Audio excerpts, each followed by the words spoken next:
70 жаштагы Жусуп Кыдыков кант диабетинен жабыркагандан бери инсулинге көз каранды болуп отурат. Аны 5 жылдан бери колдонууда.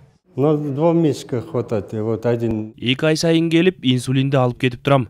Эч кандай маселе болгон эмес. Түгөнүп калган үчүн кайра келип отурам.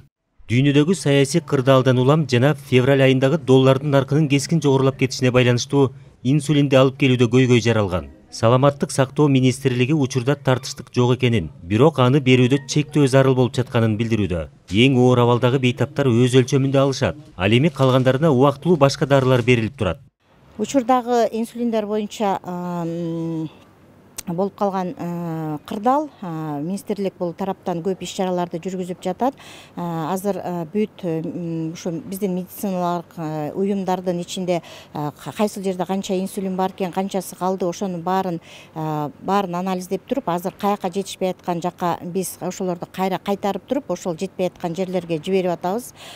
Бул иш дайыма күндө жүрүп турат. Азыркы кырдаал министрликтин контролинде турат.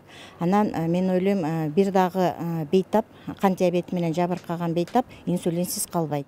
Айдын аягына чейин инсулин менен актропиттин окшош формасы алып келинет. Саламаттык сактоо министрлиги негизги препараттар июль айында жетиштүү көлөмдө болоорун билдирүүдө. Завод нам поставляет инсулин, всю партию инсулина годовую к 8 июля. Завод бизге инсулиндин жылдык көлөмүн 8 июлда жөнөтөт. Ал эми дүйнөлүк саламаттык сактоо уюмунун гуманитардык жардамы июнь айында келет. Биздин кайрылуубуздан улам завод азырынча инсулинге окшош формасы болгон таблеткаларды бермей болдум. Министрликтин маалыматына таянсак, Кыргызстанда инсулин колдонгон 30 миңдей бейтап бар. Калыгул Асанбаев, Азамат Жапаков, Ала Тоо 24.